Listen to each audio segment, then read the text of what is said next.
ಸ್ನೇಹಿತರೆ ನಮಸ್ಕಾರ. ನಾನು ರವೀಂದ್ರ ಜೋಶಿ. ಜಂಟಿ ಸಂಸದೀಯ ಸಮಿತಿಯ ಮುಂದೆ ಉತ್ತರ ಪ್ರದೇಶದ ವಕ್ಫ್ ಬೋರ್ಡ್ನ ಸಂಪೂರ್ಣ ಮಾಹಿತಿಯನ್ನು ನಿನ್ನೆ ಎಲ್ಲ ಮೊನ್ನೆ ಹಂಚಿಕೊಳ್ಳಲಾಯಿತು. ನಿಮಗೆ ಗೊತ್ತಿರಲಿ, ಈ ವರದಿಯನ್ನು ನೋಡಿದರೆ ನಿಜಕ್ಕೂ ನೀವು ಚಕಿತಗೊಂಡು ಬಿಡುತ್ತೀರಿ. ಹೀಗೆಲ್ಲ ಇರಲಿಕ್ಕೆ ಸಾಧ್ಯವಾ ಅಂತ ಅನ್ಕೋತೀರಿ. ಅಲ್ಲಿಯ ಮಟ್ಟಿಗೆ ಎಷ್ಟರ ಮಟ್ಟಿಗೆ ಈ ವಕ್ಫ್ ಬೋರ್ಡ್ ಹೆಸರಿನಲ್ಲಿ ಅಕ್ರಮಗಳು ಸಂಭವಿಸಿರಬಹುದು ಅಂತ ಕಲ್ಪನೆ ಮಾಡಿಕೊಳ್ಳಿಕ್ಕೆ ಸಾಧ್ಯ ಆಗುವಂಥ ಡಾಟಾ ಇದು. ನಿಮಗೆ ಗೊತ್ತು, ದೇಶದ ಎಲ್ಲ ಭಾಗಗಳಿಂದ ಈ ರೀತಿ ವಕ್ಫ್ ಬೋರ್ಡ್ನ ನಿಯೋಗಗಳು ಹೋಗಿ ಮಾಹಿತಿಯನ್ನು ಹಂಚ್ಕೋತಾ ಇದ್ದಾವೆ ಜಂಟಿ ಸಂಸದೀಯ ಸಮಿತಿಯ ಮುಂದೆ. ಈ ವಕ್ಫ್ ಆ್ಯಕ್ಟ್ನ 44 ತಿದ್ದುಪಡಿಗಳನ್ನು ತರಲಿಕ್ಕೆ NDA ಸರ್ಕಾರ ಸನ್ನದ್ಧಗೊಂಡಿದೆ. ಅದಕ್ಕಾಗಿ ಜಂಟಿ ಸಂಸದೀಯ ಸಮಿತಿಯನ್ನು ಮಾಡಿದೆ. ಉತ್ತರ ಪ್ರದೇಶ ಸರ್ಕಾರ ನೀಡಿರುವಂಥ ಮಾಹಿತಿ ಏನು ಅಂತ ಹೇಳ್ತೀನಿ. 14,000 ಹೆಕ್ಟೇರ್ ಜಮೀನು ಭೂಮಿಯನ್ನು ವಕ್ಫ್ ಬೋರ್ಡು ಉತ್ತರ ಪ್ರದೇಶದಲ್ಲಿ ಹೊಂದಿದೆ. 14,000. ಅದರಲ್ಲಿ ಅಕ್ರಮ ಎಷ್ಟು ಅಂತ ಕೇಳಬೇಕು ನೀವು. 11,000 ಹೆಕ್ಟೇರ್ನಷ್ಟು ಅದರಲ್ಲಿ ಅಕ್ರಮ ಭೂಮಿ ಇದೆ. ಈ 11,000 ಯಾವುದು? ಈ 11,000ದಲ್ಲಿ ಪ್ರಾಯಶಃ ಭೂಮಿಗಳು ಮತ್ತು ಜಮೀನುಗಳು ಸರ್ಕಾರಿ ಭೂಮಿಗಳಾಗಿದ್ದಾವೆ, ಜಮೀನುಗಳಾಗಿದ್ದಾವೆ. ಅಂದರೆ ಅಸಲಿ ವಕ್ಫ್ ಬೋರ್ಡ್ಗೆ ಸಲ್ಲಬಹುದಾದಂಥ ಭೂಮಿಯ ಒಟ್ಟು ಮೊತ್ತ ಎಷ್ಟು ಅಂದರೆ ಕೇವಲ 3,000 ಹೆಕ್ಟೇರು.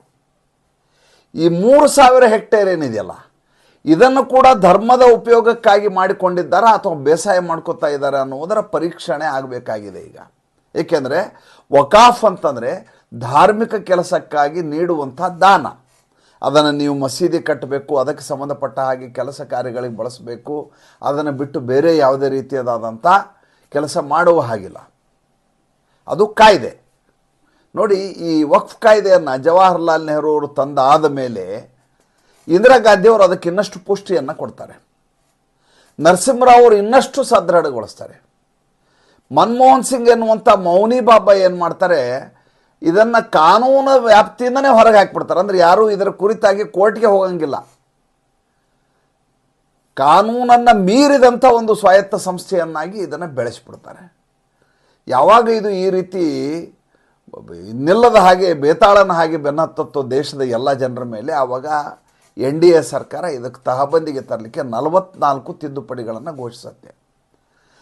ಯಾವಾಗ ಇದ್ರ ಕುರಿತು ಸಭಾತ್ಯಾಗ ಆಗತ್ತೋ, ಸಂಸತ್ತಿನಲ್ಲಿ ಇದ್ರ ಕುರಿತು ಚರ್ಚೆ ಆಗಲಿಕ್ಕೆ ಅವಕಾಶ ಮಾಡಿಕೊಡೋದಿಲ್ವೋ, ಕೋಲಾಹಲ ಆಗುತ್ತೋ, ಆವಾಗ ಜಂಟಿ ಸಂಸದೀಯ ಸಮಿತಿಯನ್ನು ನೇಮಿಸಲಾಗುತ್ತೆ. ಆ ಜಂಟಿ ಸಂಸದೀಯ ಸಮಿತಿಯಲ್ಲಿ 21 ಜನ ಲೋಕಸಭಾ ಸದಸ್ಯರಿದ್ದಾರೆ, ಬೇರೆ ಬೇರೆ ಪಕ್ಷದವರು, ಎಲ್ಲ ಪಕ್ಷದವರು. 10 ಜನ ರಾಜ್ಯಸಭಾ ಸದಸ್ಯರಿದ್ದಾರೆ. ಆದರೆ ವಿಶೇಷ ಏನಪ್ಪ ಅಂತಂದರೆ, ಆಡಳಿತ ಪಕ್ಷವಾಗಿರುವಂಥ NDAಯ ಸದಸ್ಯರ ಸಂಖ್ಯೆ ಅಲ್ಲಿ ಜಾಸ್ತಿ ಇದೆ. ಈಗ ಅದು ಅಂತಿಮ ಹಂತಕ್ಕೆ ಬಂದಿದೆ. ಬರುವ 24 ಮತ್ತು 25ನೇ ತಾರೀಕು ಫೆಬ್ರವರಿ ಕಟ್ಟ ಕಡೆಯ ಸಭೆಯನ್ನು ನಡೆಸಲಿದೆ ಜಂಟಿ ಸಂಸದೀಯ ಸಮಿತಿ, ಜಗದಂಬಿಕಾ ಅವ್ರದ್ದು. ಆ ಕೊನೆಯ ಸಭೆಯಲ್ಲಿ ವೋಟಿಂಗಿಗೆ ಹಾಕಲಾಗತ್ತೆ ಅಂತ. ಒಂದೊಂದೇ ಕ್ಲಾಸ್ಗೆ ವೋಟಿಂಗ್ ಶುರು ಆಗುತ್ತೆ. 44 ಅಮೆಂಡ್ಮೆಂಟ್ಸ್ ಇದಾವಲ್ಲ, ಒಂದೊಂದೇ ಕ್ಲಾಸ್ಗೆ ಸಂಬಂಧಪಟ್ಟ ಹಾಗೆ ಮತಗಳನ್ನು ಹಾಕಿ ಇದನ್ನು ಒಪ್ಕೋಬೇಕು ಒಪ್ಕೋಬಾರ್ದು ಅನ್ನೋದರ ತೀರ್ಮಾನ ಆಗುತ್ತೆ. ಹೆಚ್ಚುವರಿ ಆಡಳಿತಾರೂಢ ಪಕ್ಷದ ಸದಸ್ಯರಾಗಿರುವುದರಿಂದ ಅದಕ್ಕೆ ಯಾವುದೇ ರೀತಿಯ ಸಮಸ್ಯೆ ಉಂಟಾಗುವುದಿಲ್ಲ. ಆದರೆ ಒಂದು ವಿಷಯವನ್ನು ನಾವು ಅರ್ಥ ಮಾಡ್ಕೋಬೇಕು, ಇದರಲ್ಲಿ 3 ಮಿತ್ರ ಪಕ್ಷಗಳಿದ್ದಾವೆ. ಈ NDAನಲ್ಲಿ 3 ಮಿತ್ರ ಪಕ್ಷಗಳು. ಒಂದು ನಿಮಗೆ ಗೊತ್ತಿರುವ ಹಾಗೆ JDU, ಬಿಹಾರದ್ದು ನಿತೀಶ್ ಕುಮಾರ್ದು. ಎರಡನೇದು ಆಂಧ್ರದ ಚಂದ್ರಬಾಬು ನಾಯ್ಡು ಅವರ TDP. ಮೂರನೇದು ಜನಸೇನಾ, ಪವನ್ ಕಲ್ಯಾಣ್ ಅವ್ರದ್ದು. ಈ 3 ಪಕ್ಷಗಳ ಧೋರಣೆ ಏನಿದೆ ಅನ್ನೋದರ ಮೇಲೆ ಇದರ ಭವಿಷ್ಯ ತೀರ್ಮಾನ ಆಗುತ್ತೆ.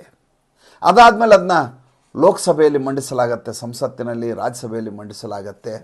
ನಿಮಗೆ ಗೊತ್ತು, ಅಮಿತ್ ಶಾ ಮತ್ತು ನರೇಂದ್ರ ಮೋದಿ ಅವರು ಯಾವುದಾದ್ರೂ ಒಂದು ಕೆಲಸವನ್ನು ಹಿಡಿದ ಮೇಲೆ ಅದನ್ನು ಸಂಪೂರ್ಣವಾಗಿ ತಾರ್ಕಿಕ ಅಂತ್ಯಕ್ಕೆ ತೆಗೆದುಕೊಂಡು ಹೋಗಲಿಕ್ಕೆ ಬೇಕಾದಂಥ ಎಲ್ಲ ಪೂರ್ವ ಸಿದ್ಧತೆಗಳನ್ನು ಮಾಡ್ಕೊಂಡಿರ್ತಾರೆ. ಉದಾಹರಣೆಗೆ ಆರ್ಟಿಕಲ್ 370 ಮೊದಲು ರಾಜ್ಯಸಭೆಯಲ್ಲಿ ಅದನ್ನು ಇಡ್ತಾರೆ, ತದನಂತರ ಲೋಕಸಭೆಗೆ ತೊಗೊಂಬರ್ತಾರೆ. ಯಾವಾಗಲೂ ಯಾವುದೇ ಒಂದು ಬಿಲ್ಲನ್ನು ತರುವಾಗ ಮೊದಲು ಲೋಕಸಭೆಗೆ ತಂದು ಇಲ್ಲಿ ಅಪ್ರೂವಲ್ ಮಾಡಿಸ್ಕೊಂಡು ರಾಜ್ಯಸಭೆಗೆ ಒಯ್ಯುವಂಥದ್ದು ಪರಿಪಾಠ. ಉಲ್ಟಾ ಮಾಡ್ತಾರೆ. ಕಾರಣ ಏನು? ಅದು ಅಲ್ಲಿ ತಮ್ಮ ಯಾವ ಮೆಜಾರಿಟಿ ಇಲ್ಲವೋ ಅಲ್ಲಿಯ ಜನರನ್ನು ಇದಕ್ಕೆ ಸಂಬಂಧಪಟ್ಟ ಹಾಗೆ ಅವ್ರನ್ನ ವಿಶ್ವಾಸಕ್ಕೆ ತೆಗೆದುಕೊಂಡು ಅಲ್ಲಿ ಪಾಸ್ ಮಾಡಿಸಿ ಲೋಕಸಭೆಗೆ ಬಂದ ಮೇಲೆ ಎಷ್ಟು ಬೇಕಾದರೂ ಚರ್ಚೆ ಮಾಡಿ ಅವ್ರದ್ದೇ ಮೆಜಾರಿಟಿ, ಯಾವುದೇ ಸಮಸ್ಯೆ ಆಗೋದಿಲ್ಲ. ಆದರೆ ಈ ಬಾರಿ ಅಂಥ ಸ್ಥಿತಿ ಇಲ್ಲ. ಈ ಬಾರಿ ನಿತೀಶ್ ಕುಮಾರ್ ಒಪ್ಕೋಬೇಕಾಗತ್ತೆ, ಚಂದ್ರಬಾಬು ನಾಯ್ಡು ಒಪ್ಕೋಬೇಕಾಗತ್ತೆ, ಪವನ್ ಕಲ್ಯಾಣ್ ಒಪ್ಕೋಬೇಕಾಗತ್ತೆ. ಪವನ್ ಕಲ್ಯಾಣ್ ಈಗ RSS ವಿಶ್ವ ಹಿಂದೂ ಪರಿಷತ್ BJPಗಿಂತ ಹೆಚ್ಚು ಹಿಂದೂ ಧರ್ಮದ ಅಸ್ಮಿತೆಯಾಗಿ ಹೊರಹೊಮ್ಮಿರುವಂಥ ಮನುಷ್ಯ. ಆತನನ್ನು ನೋಡಿದರೆ ಇವರೆಲ್ಲರಿಗಿಂತ ಹಿಂದುತ್ವದಲ್ಲಿ ಪ್ರಖರತೆಯನ್ನು ತೋರಿಸ್ತಾ ಇರುವ ವ್ಯಕ್ತಿ. ಹೀಗಾಗಿ ಆತನಿಂದ ಯಾವುದೇ ಸಮಸ್ಯೆ ಆಗುವುದಿಲ್ಲ. ಚಂದ್ರಬಾಬು ನಾಯ್ಡು ತಿರುಪತಿ ದೇವಸ್ಥಾನಕ್ಕೆ ಸಂಬಂಧಪಟ್ಟ ಹಾಗೆ ಅವರು ತೆಗೆದುಕೊಂಡಿರುವಂಥ ನಿಲುವನ್ನು ನೋಡಿದಾಗ ಇವರು ಯಾವುದೇ ಕಾರಣಕ್ಕೂ ಹಿಂದೇಟು ಹಾಕಲಾರರು ಅನ್ನೋದು ಮೇಲ್ನೋಟಕ್ಕೆ ಸ್ಪಷ್ಟವಾಗಿ ಕಾಣಿಸುತ್ತೆ. ಇನ್ನು ನಿತೀಶ್ ಕುಮಾರ್ ನರೇಂದ್ರ ಮೋದಿ ಅವ್ರನ್ನ ಹೊಗಳ್ತಾ ಇರುವ ಪರಿಯನ್ನು ನೋಡಿದರೆ ಬಹುಶಃ ನಿತೀಶ್ ಕುಮಾರ್ ಹಿಂದೇಟು ಹಾಕಲಾರರು ಅಂತ. ಇನ್ನು 2 ಪಕ್ಷಗಳಿದ್ದಾವೆ, ತಯಾರಿ ಮಾಡಿ ಸೈಡಿಗೆ ಇಟ್ಕೊಂಡಿದ್ದಾರೆ. ಒಂದು UBT, ಉದ್ಧವ್ ಬಾಳಾ ಠಾಕ್ರೆ.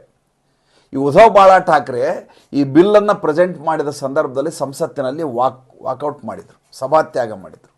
ಯಾವಾಗ ಇವರು ಸಭಾತ್ಯಾಗ ಮಾಡಿದ್ರು, ಮುಸಲ್ಮಾನರು ಇವ್ರ ಮನೆ ಮುಂದೆ ಹೋಗಿ ನೆರೆದ್ಬಿಟ್ರು. ಎಲ್ಲಿ? ಮಾತೋಶ್ರೀ ಮುಂದೆ. ನಾವು ನಿಮ್ಮನ್ನು ಮತ ಹಾಕಿ ಕಳಿಸಿದ್ದೇವೆ, ನೀವು ಅದರ ವಿರುದ್ಧ ಮಾತಾಡೋ ಬದಲು ಸಭಾತ್ಯಾಗ ಮಾಡಿದ್ರು, ಇದು ಯಾವ ನ್ಯಾಯ ಅಂತ ಗಲಾಟೆ ಮಾಡಿದರು. ಅವಾಗ ಉದ್ಧವ್ ಠಾಕ್ರೆ ಕಕ್ಕಾಬಿಕ್ಕಿ ಆಗಿಬಿಟ್ರು, ಏನಯ್ಯ ಈ ರೀತಿ ಆಗೋಯ್ತಲ್ಲ ಇದು ಅಂತ. ಅದಾದ ಮೇಲೆ ಮಹಾರಾಷ್ಟ್ರದ ಚುನಾವಣೆ ಆಗತ್ತೆ. ಚುನಾವಣೆಯಲ್ಲಿ ಹಿಂದುತ್ವದ ವಿರುದ್ಧವಾಗಿ ಇವರ ನಿಲುವನ್ನು ನೋಡಿ ಅಲ್ಲಿ ಮತದಾರರು ಇವ್ರನ್ನ ಕೈ ಬಿಡ್ತಾರೆ. ಈಗ ಉದ್ಧವ್ ಠಾಕ್ರೆ ಆಲೋಚನೆ ಮಾಡಬೇಕಾದ ಸಂದರ್ಭ, ಒಂದು ಹಿಂದುತ್ವದ ಪರವಾಗಿ ಹೋಗಬೇಕಾ, ಇಲ್ಲ ವಕ್ಫ್ ಬೋರ್ಡ್ ಪರವಾಗಿ ಮತ ಹಾಕಬೇಕಾ, ಈಗಿರುವಂಥ ಅಮೆಂಡ್ಮೆಂಟನ್ನು ವಿರುದ್ಧವಾಗಿ ಮತ ಚಲಾವಣೆ ಮಾಡಬೇಕಾ, ಅಥವಾ ಅಮೆಂಡ್ಮೆಂಟ್ ಮಾಡಿದ ಸರಿ ಅಂತ ಮತ ಚಲಾವಣೆ ಮಾಡಬೇಕಾ. ಪಕ್ಷದ ಅಸ್ತಿತ್ವದ ಪ್ರಶ್ನೆ. ಬೃಹನ್ ಮುಂಬೈ ನಗರ ಪಾಲಿಕಾ ಚುನಾವಣೆ ಇದೆ. ಈ ಚುನಾವಣೆ ಹಿನ್ನೆಲೆಯಲ್ಲಿ ಅವರು ತೆಗೆದುಕೊಳ್ಳುವ ಎಲ್ಲ ತೀರ್ಮಾನಗಳು ಅವರ ಪಕ್ಷದ ಅಸ್ತಿತ್ವವನ್ನು ತೀರ್ಮಾನ ಮಾಡುವಂಥವು. ಇನ್ನು ಶರದ್ ಪವಾರ್ ಒಬ್ಬ ರಾಜಕಾರಣಿ ಅಲ್ಲ, ವ್ಯಾಪಾರಿ ಅಂತ ನನಗೆ ತುಂಬ ಚೆನ್ನಾಗಿ ಹೇಳ್ಬಿಟ್ಟಿದ್ದೀನಿ.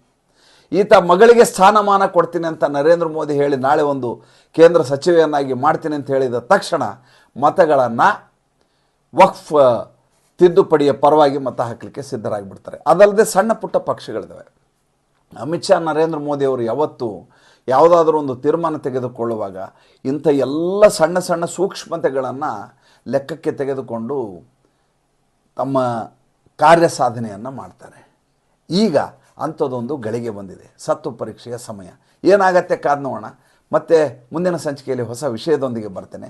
ಈ ಸಂಚಿಕೆ ಇಷ್ಟ ಆಗಿದರೆ ದಯವಿಟ್ಟು ಲೈಕ್ ಮಾಡಿ. ಲೈಕ್ ಮಾಡಲಿಕ್ಕೇನು ಖರ್ಚು ಮಾಡಬೇಕಾಗಿಲ್ಲ, ಒಂದು ಬಟನ್ ಅದ ಪ್ರೆಸ್ ಮಾಡಿದ್ರೆ ಆಯ್ತು ನೀವು. ಮತ್ತು ನಮ್ಮ ಮುಕ್ತ ಪತ್ರಿಕೋದ್ಯಮಕ್ಕೆ ದಯವಿಟ್ಟು ಆರ್ಥಿಕವಾಗಿ ಬೆಂಗಾವಲಾಗಿ. ಸಂಚಿಕೆ ಇಷ್ಟ ಆಗಿದ್ದರೆ ಶೇರ್ ಮಾಡಿ. ನಮಸ್ಕಾರ.